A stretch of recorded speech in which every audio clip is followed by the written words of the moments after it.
ora ketok tenan iki ora ketok. Satu berapa untuk dibacake? Tekan itu Kita nih. baca. 15 hadis. Kenan. 158. Nggih mulai ini nggih.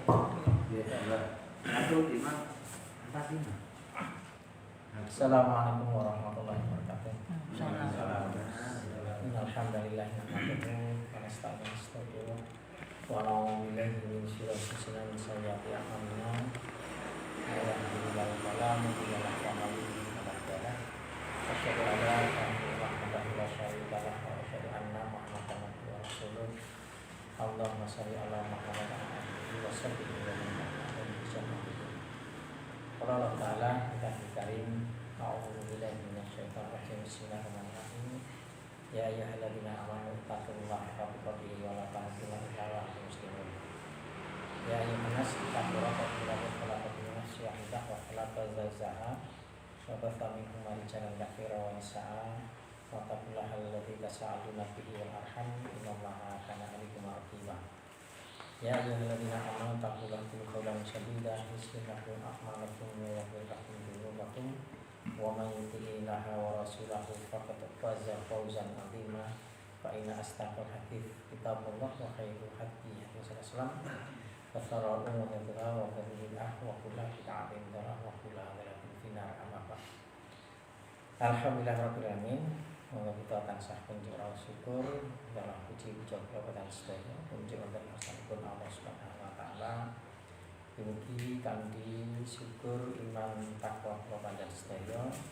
Mugi Allah tansah paring umat wilujeng sehat longgar kula panjenengan sedaya berkepatan agama Islam ila yaumil kiamah awit saking rahmat sarta aminipun. Saderengipun pareng matur kula niku plus dadi kula iso maca macane. Kula niku plus ya. Ketinggalan. Masih berasa sampai. Biasanya kula nggo tak share nek lali-lali kegawa ning kene wis eneng dhewe. Kok darurat? Weru Kosong. ilang. Jane lumah pandok nyumpang pinten.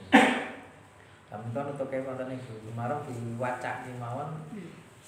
Tekan hadis nomor Nek genano sing 1327. lima sing lima. No? Oh ini kenapa? Ya di sini Sing apa? Arab. Arab kan terjemahan. Waspada. Waspada berarti prasangka. Motivasi yang kedua. Berusaha Berprasangka. berprasangka. Hadis dari Abu Hurairah. Nggih. Setelah jujur itu. Nggih, terus monggo. Hadis Abu Baca. Hurairah. Abu Hurairah. Abu Hurairah radhiyallahu anhu qala Ora Rasulullah sallallahu kum Iya, banton kumbadonu intan dona. iya kum banton apa ini Akbar dona hadis sasabun alaih. Jangan suci dibaca Pak Jokowi. Artinya Ya, waspadalah terhadap segala prasangka, karena sesungguhnya prasangka itu adalah seduta-dutanya perkataan. terus ngene Kama kok. kunara gemeng itu. Boleh ku tak catet ta? Nggih. nggih Jauhilah prasangka karena sesungguhnya prasangka menika wau Seduta-dutanya perkataan. sedusta-dustanya perkataan. Terus prasangka itu ini kan bahasa Arab jenenge dzan atau lebih meningkat lagi syak kan. Terus kemudian lawan katanya zan atau syak itu adalah yakin. Dan iman kula panjenengan sedaya menika didhawuhi iman atau kita punya kewajiban beriman kepada Allah Subhanahu wa taala. Menika tidak hanya sekedar yakin, nek kaitane kali iman. Pamila lawan katane zan itu tidak iman. Lawan katane zan itu ya yakin. Yakin, tapi unsur pemahaman tentang iman itu ada poin makna tentang yakin. Sehingga nek awake dhewe apal kali poin-poin tentang iman nika ora Kabeh kenapa ulama sudah memberikan satu definisi poin tentang iman itu adalah i'tiqadi bil qalbi. I'tiqadi bil qalbi. I'tiqadi bil qalbi ini keyakinan, yaitu meyakini di dalam hati. I'tiqadi bil qalbi, iqrar bil lisan, terus kemudian amalun bil arkan. Tapi pada poin yakin ini masih pada kategori i'tiqadi bil qalbi. Namun iman itu tidak cukup hanya yakin saja. Zaman dahulu juga sudah pernah ada satu aliran pemanggil wonten agama Eropa yang sedaya agama Islam itu yang jenenge Murji'ah. Jadi Murji'ah itu pada prinsipnya yang paling baku di aliran Murji'ah itu yaitu yang penting yakin. Sehingga tentang maksiat, tentang amal soleh itu tidak berpengaruh terhadap keimanan. Ya, tidak ada hadis ataupun riwayat yang berkaitan al-iman yajidu bi taati wa yanqusu bi maksiati, itu tidak ada. Ya, tidak menggunakan hadis itu kadang tidak dipakai karena wis teryakini dengan keyakinannya. Sehingga banyak hadis yang sebenarnya itu sahih dia tidak pakai. Jadi hanya mendasarkan kepada keyakinan. Termasuk surga, neraka dan sebagainya. Wong maksiat mlebu neraka nek dosa besar mlebu neraka, ini tidak ada keterangan yang jelas. Sudah ada. Zaman dahulu itu ada yang mempunyai pemahaman ini. Tapi sekali lagi, kita yang berakidah Muhammadiyah, akidah Ahlussunnah, itu poinnya mesti tidak boleh salah satu di antara ini tidak dilakukan. Tidak dilakukan, yaitu i'tiqadi bil qalbi, kemudian iqrar bil lisan, amal bil arkan. Ini iman poinnya kita. Iqrar bil lisan itu mesti kita syahadat. Syahadat itu harus diikrarkan. Harus diikrarkan. Sanajan diikrarkan itu tidak perlu kita kepada siapa, di hadapan siapa, kepada disaksikan oleh siapa, tidak. Karena sejak lahir kita sudah muslim, kullu mauludin yuladu fitrah. Dene ikrar ini hanyalah penegasan terhadap diri kita sendiri yang sudah muslim, kemudian untuk ikrar, karena memang perintahnya di Al-Qur'an atau hadis, terutama di hadis itu redaksinya memang untuk diikrarkan kan. Syahadat itu diikrarkan. Kemudian amal bil arkan. Amal bil arkan itu rukun-rukun Islam itu semua harus dilakukan. Rukun Islam semua harus dilakukan. Rukun Islam ya 5 itu sebenarnya. Sebenarnya secara pokok kita melaksanakan rukun Islam itu sudah mencukupi sebagai seorang yang beriman di dalam melaksanakan kewajiban-kewajiban tentang keimanannya. Rukun Islam itu hanya 5 itu sudah selesai. Tetapi untuk memperkuat namanya syahadat, sholat, zakat, puasa kan itu amalan-amalan yang lain. Jadi amalan-amalan yang itu dalam rangka untuk memperkuat kita melaksanakan rukun Islam. Sehingga rukun Islam harus kita laksanakan. Nah, konteks inilah, ketiga poin inilah itu yang menjadi satu kesatuan, itu iman. Nah, kemudian berkaitan dengan dzan, sehingga dzan ketika ada seseorang yang beriman, di sana masih ada keraguan, masih ada prasangka, terus dan masih ada syak, itu kalau prasangkanya itu memang menghilangkan sebuah keyakinan, betul-betul menghilangkan prasangkanya itu betul, di sana tidak ada yakin, ya kita harus introspeksi tentang keimanan kita.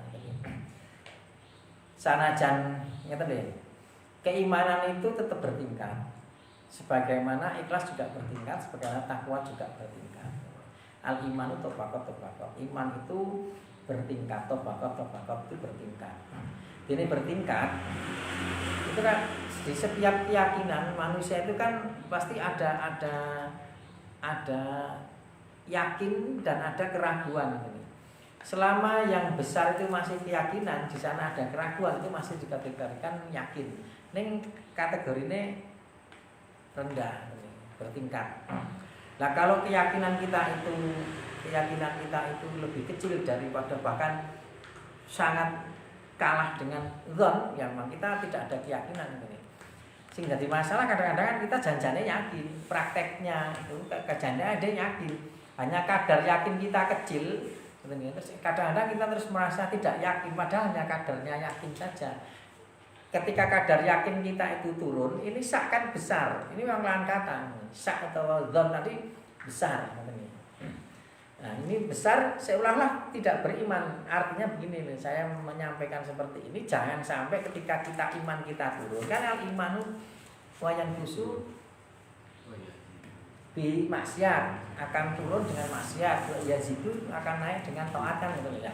Ketika turun pada titik terendah, ketika titik terendah kan sak naik.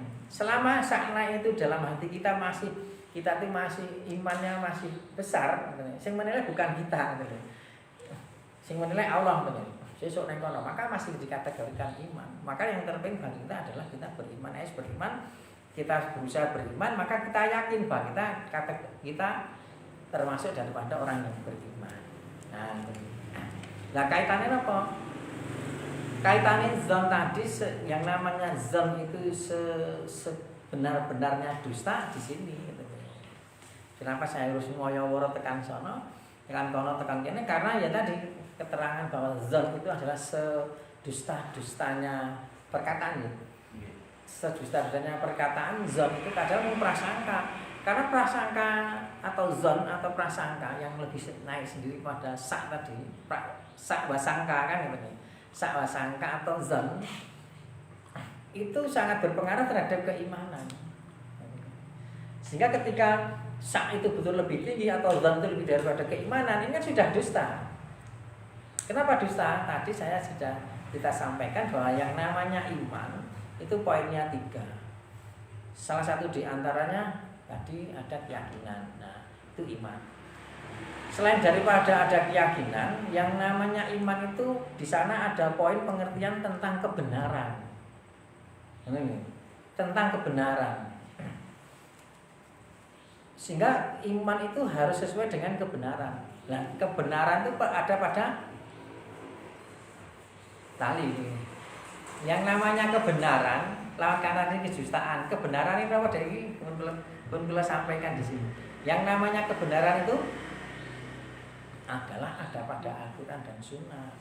Nek secara teoritis definisi daripada kebenaran ini adalah ketika teori itu cocok dengan praktek, wih benar, kata tadi, wih benar.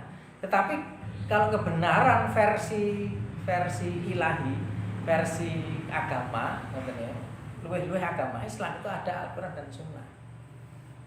Karena kalau Al-Quran dan Sunnah itu kok sok-sok, kenapa kita mesti Al-Quran dan Sunnah? Sok-sok niku kok hanya sebatas teori sama praktek itu cocok, itu kan hanya sebatas kebenaran berdasarkan akal. Nah kadang-kadang kita melihat akal itu seseorang sing didelok awake dhewe seseorang di luar nalar kan ngoten iki. Contohnya ngeten.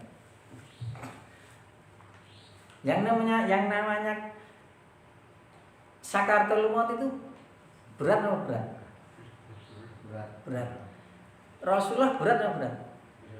Nah, Rasulullah berat atau ringan? Rasulullah berat atau ringan? Nek berat, bisakah kita ringan ngumpuli Rasulullah kita ringan? Bisa. Welok wae karo Rasulullah. Amalane kabeh ana. Kita Rasulullah. Apa? Lah ini yang sasaran ini. Kebenaran teori cocok dengan akal. Secara konsep akal itu bahwa yang keterangan telah menyatakan secara kabariah bahwa yang namanya sakaratul maut itu berat. Berat, bahkan Rasulullah mengatakan itu. Tapi juga kita harus tahu bahwa ada hadis yang mengatakan orang yang beriman dan beramal soleh benar itu maka ketika sakaratul maut seperti rambut nancep di adonan kan betul. Ya, nanti kesana adonan. Artinya dia tidak ringan kan. Tapi juga ada hadis yang mengatakan seringan-ringan itu adalah kaya dene gergaji ngoten kaya dene cringih-cringih niku dijak duri ya. Duri disendal ngoten ya. Jadi seringan-ringan sakaratul maut. Tapi dalam konteks Rasulullah itu adalah meninggalnya. Itu kan Fatimah mengatakan, "Wahai ayahanda, aku tidak tega melihat kau seperti ini." Kemudian jawabannya Rasulullah, "Wahai Fatimah, aku ngerti bahwa engkau tidak tega seperti yang engkau melihat seperti apa yang engkau lihat terhadap diriku." Rasulullah kan berkeringat, terus susah kan, sakit, aku tahu engkau melihat tidak tega melihat aku seperti ini kan. Tapi kemudian Rasulullah mengatakan gini, "Tapi ketahuilah Fatimah, bahwa sesungguhnya saya akan diperlihatkan oleh Allah Subhanahu wa taala di surga." Lah pada saat Rasulullah itu kan belum sakaratul maut, wong iso jagongan. Nek sakaratul maut ning kene Pak nyawa, ora iso jagongan. Jadi ade lara-lara itu bukan sakaratul maut. Ketika Rasulullah itu mau meninggal, kemudian diperlihatkan surga, hilang Pak. Rasa sakit itu hilang. Tapi sebelum sakaratul maut memang Rasulullah sakit. Tapi sakitnya bukan karena sakaratul maut. Jangan dipahami Rasulullah sakit. Dalam konteks Rasulullah sakit mau meninggal itu memang sakit berat, berkeringat dan sebagainya, itu bukan konteks sakaratul maut. Oh saya cagongan nek. Sakaratul maut kan di tenggorokan rasa apa-apa. Nah, artinya konteks hadis yang mengatakan sakaratul maut itu berat, ya. Tetapi kita harus paham Allah memberikan satu petunjuk hidayah kepada kita. Sanajan berat, kita diberikan satu kesempatan tidak merasakan berat. Janjane berat, tidak merasakan berat. Contohnya ngeten. Satu, sakitnya Rasulullah tadi mengatakan ketika Rasulullah sudah diperlihatkan surga, maka sakitnya tidak terasa karena diperlihatkan surga. Saya percaya dereng nggih tak tambah keyakinan. Kisah Nabi Yusuf alaihissalam ketika Zulaikha itu sangat cinta melihat kegantengannya Nabi Yusuf, akhirnya Zulaikha kan ingin bernafsu terhadap Nabi Yusuf kan gitu. Nah, tergoda, akhirnya Nabi Yusuf memang tergoda betul gitu, masuk dijebak oleh masuk ke ruangan, kemudian dikejar mau berbuat zina lah gitu. Akhirnya Nabi Yusuf kan enggak, tapi ini akhafulah, aku takut kepada Allah. Akhirnya Nabi Yusuf kan rasido, tapi terus dikejar kan gitu. Nah, singkat cerita, Zulaikha ini kan dibully karena teman-temannya sebangsawan gitu nih. Walah, karo wong koyo ngono, kowe memang dasar wanita ganjeng banget saiki ngoten lho. Waduh sama brondong aja ngene-ngene dan sebagainya, ra kuat nih. Kowe ora ngerti yo mangsamu. Kowe do waton ngomong keplok tratomblok kan ngoten lho. Ya wis ngene, akhire ne. Kowe saiki do buah. Lungguh nek kene. Lungguh nek kene dikai buah karo peso. Akhirnya Nabi Yusuf kan ya disuruh lewat keluar maksudnya. Disuruh keluar karena Zulaikha. Ketika keluar, apa yang terjadi? Ngiris tangan. Dalam keterangan riwayat itu ada yang sampai potong, ada yang tidak. Tapi yang jelas berdarah-darah. Sampai berdarah-darah kekiris tangannya Mak. Lara mboten kekiris niku. Lara. Kekiris ki lara. Kenapa dia tidak bisa merasakan? Begitulah Allah menghilangkan rasa sakit. Sakaratul maut itu bagi orang yang beriman seperti Rasulullah. Ketika Rasulullah menghadapi sakaratul maut berat, sudah diberatkan surga, hilang. Jadi seperti itu. Ya nek mau sekali lagi Rasulullah sakit begini gelibak itu kan karena belum sakaratul maut. Karena memang Rasulullah sedang sakit. Zulaikha juga demikian. Sekarang yang namanya di luar Nurul lagi, orang nalar nih Nurul. Nabi Ibrahim, api itu panas atau tidak? Membakar atau tidak? Nabi Ibrahim kebakar atau tidak? Tidak. Buktinya dalam kisah itu kayu bakar itu dikelumpukkan Nabi Ibrahim di tengahnya. Kenapa yang terbakar adalah kayu bakar? Nabi Ibrahim tidak terbakar. Artinya secara fisiknya sifat api itu tetap membakar. Buktinya kayunya membakar. Percaya api membakar apa percaya Nabi Ibrahim ora kebakar? Percaya api membakar, tapi api tidak bisa membakar Nabi Ibrahim karena Allah dengan kekuasaannya jadi dingin. ditepake, apinya jadi dingin. Bukan Nabi Ibrahim sing ngampuh, apinya di luar nalar. Nah, akhirnya apa? Kebenaran itu tidak nek kebenaran secara akal kan kudune membakar. Teori karo praktek kan kudu padha. Nyatane ora. Karena apa ora? Karena itu dikabarkan di dalam maka kebenaran itu ada pada Al-Qur'an dan Sunnah titik. Al-Qur'an dan Sunnah yang jadi masalah secara normatif ada harus begitu. Keyakinan kita ada pada Al-Qur'an dan Sunnah. Masalah kemudian kok beda-beda pemahaman, kok beda-beda keputusan itu kan karena pemahaman, bukan karena Al-Qur'an dan Sunnah. Maka kalau itu ranahnya pemahaman atau ranahnya ijtihad, kita harus longgar. Tidak boleh saling menyalahkan dan tidak boleh saling mengklaim saya yang benar adalah saya. Kan ora. Nek kita meyakini kebenaran pada kita, ya kita harus begitu. Tapi kalau mengklaim saya yang benar, kelompok saya yang benar, dan ini yang tidak diperkenankan. Ini yang justru ini yang diwanti-wanti oleh Allah Subhanahu wa taala. Innalladzina faraqu dinahum wa kanu syi'atan itu tadi lasta minhum bisai inama amrum ila sumayunabiu bima kanu yaf'alun kan ini. Dia terlalu bangga, terlalu unggul-unggul ke awake dhewe. Ini yang dilarang. Yang dilarang di situ. Nah, maka dzan itu membawa kepada kedustaan itu. Kedustaan itu lawan kata poinnya tentang iman.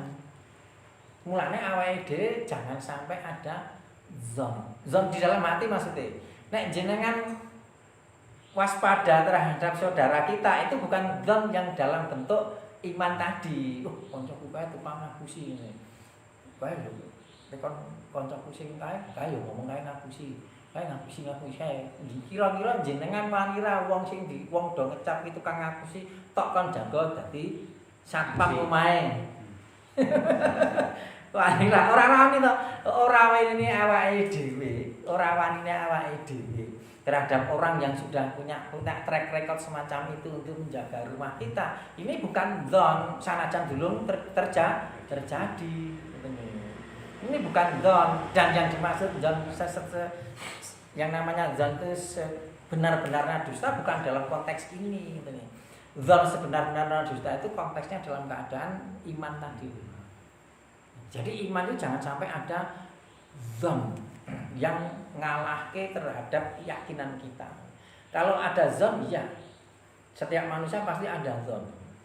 Ada zon. Tapi zon itu jangan sampai mengalahkan iman kita sehingga kita memang betul-betul jadi tidak beriman gitu loh ya.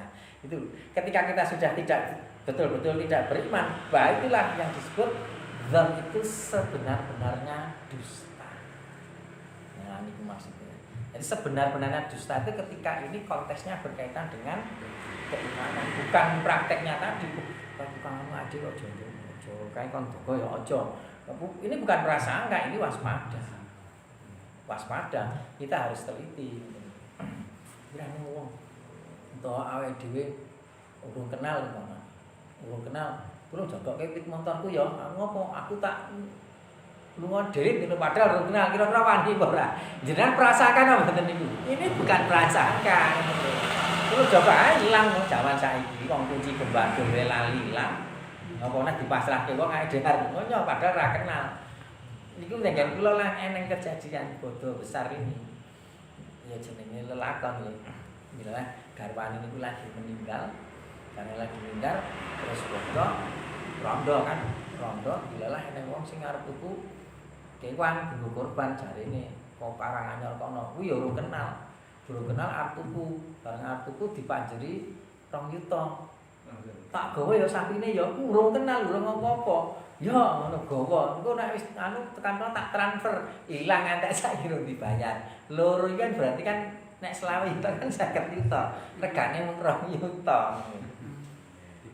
Umpamane awake dhewe mau ora gelem, ngono lho kaitane ngoten.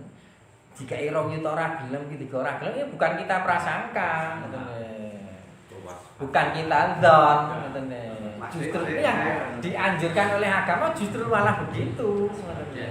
Ya, ada. Yang dianjurkan begitu. Lah, artinya dzon-dzon yang berkaitan bahasanya sama nih. Bahasanya sama. Dzon-dzon yang dimaksud hadis itu bukan berkaitan dengan itu gitu. Pokoknya khususnya pada zon sebenar-benar zon itu adalah kedustaan itu dikaitkan dengan iman. Sehingga ketika ada iman itu betul-betul kita beriman kepada Tuhan Allah, menurut wah bahaya, bisa jadi kafir. Itu seburuk-buruknya kedustaan, betul. Ini tenan orang terus genah tak ijek gulai yakin ngoten. Jadi yakin itu kadang-kadang orang-orang temu nalar, yakin ngoten mau. Yakin wae. Nah, yakin berdoa kepada Allah Subhanahu. Yakinlah. Dene awake dhewe sinau ilmu yang lain-lain ya, ilmu fisika, ilmu lain-lain termasuk ilmu yang lain ya, misalkan filsafat, termasuk ilmu, semua itu dalam rangka untuk menambah keyakinan. Ilmu logika, ilmu mantik, ilmu apa itu dalam rangka untuk menambah keyakinan. Sehingga di Muhammadiyah itu universitas-universitas itu belajar tentang logika, ilmu mantik, filsafat. Orientasinya adalah Islam. Artinya filsafat Islam. Filsafat dia apa? Dia melogika ayat Al-Qur'an untuk mendekati kepada keimanan. Untuk memantapkan, karena iman tidak ada perlu logika. Iman itu adalah Inna waladi anjala sakinata fi qulubil mu'minin. Iman itu datangnya sebagaimana anugerah datang kepada kita, seperti feeling itu dan sebagainya, insting dan sebagainya. Iman itu anugerah dari Allah Subhanahu wa taala. Nah, bagaimana kita harus beramal, itu kan dalam rangka untuk memperkuat iman yang Allah telah memasukkan dalam kita. Nah, itu mila zon dalam kaitannya seperti ini jangan sampai ada. Caranya piye? Caranya siji kita banyak berdoa, untuk menumbuh keyakinan dulu. Caranya kita banyak berdoa. Salah satunya doa ini apa? Sing repoti aku lah ngger ning Muhammadiyah, tekon doa ini ra sing hafal. Masa tekon doa do ra hafal, tekon doa ra hafal. Sak kenang-kenange sak apal-apale ngeten mawon. Robbana la tuzigh qulubana ba'da idh hadana. Hablana min ladunka rahmah. Robbana namanya Rabbana la tuzigh qulubana. Iku ya muqallibil qalbi Ya taqid qalbi. Nah, Saqqalbi. halal iman iso halal dini iso halal Islam. Nah, terus napa meneh? Allahumma di sini kalau cerita kita begini. Allahumma inni anjiyah musyrika ana astaghfiruka limala a'lam. Itu doa untuk menambah keyakinan kita agar kita juga tidak terjatuh kepada kesyirikan. Doa itu harus kita doakan terus. Allahumma inni a'udzubika an usyrika wa ana a'lamu astaghfiruka limala a'lam. Dari apa yang kita tidak ketahui. Jauhkan kami dari sebuah kemusyrikan atau amal-amal yang lain yang kita bahkan yang tidak kita ketahui, yang tidak kita sengaja. Terus doa ini masih banyak lagi doa-doa yang lain, termasuk zikir apapun, kalimat thayyibah, zikir apapun itu memperkuat keyakinan kita. Nah, dengan zikir, berdoa, ibadah niku wae terus kemudian beramal soleh. Kita harus beramal soleh. Itulah yang kemudian Allah menurunkan hidayah sedikit-sedikit kepada kita. Iman itu tidak tidak langsung datang terus langsung kuat, tidak. Di sana ada meningkat sedikit-sedikit. Ya. Nah, matangnya dengan ujian. Betul. Ujian itu diperlukan, tapi jangan minta ujian. Walana baluwanakum bisai minal nufi wal ju'i wa naksi minal amali wa afiat samarat itu dalam rangka untuk apa? Dalam rangka untuk memperkuat iman. Ujian itu semua dalam rangka untuk memperkuat iman. Nabi Musa itu juga berdoa kepada Allah Subhanahu wa taala. Ketika Nabi Musa itu ingin melihat Allah, janjane rumangsa salah, tapi tetap kuat keinginan untuk melihat Allah kuat katanya. Kemudian sambate karo Allah, ya Allah, saya ingin melihat Engkau, bukan aku tidak percaya kepadamu, tetapi aku ingin melihat Engkau untuk menambahkan keinginanku, menambah keyakinanku, keimananku kepada Engkau, gitu Nabi Musa. Sanajan kuwi tetep ora dioleh karo Allah, carane aja ngono. Carane aja di luar nurul. Jangan di luar nalar. caranya kalau memperkuat Allah ya sing nalar-nalar itu tadi nanti Allah yang akan memasukkan dalam hati kita. Sekali lagi, dzan dan dzan dalam konteks hadis itu tadi adalah berkaitan dengan keimanan. Sing wau dzan itu adalah sebenar-benarnya dusta, yaitu dikaitkan dengan keimanan.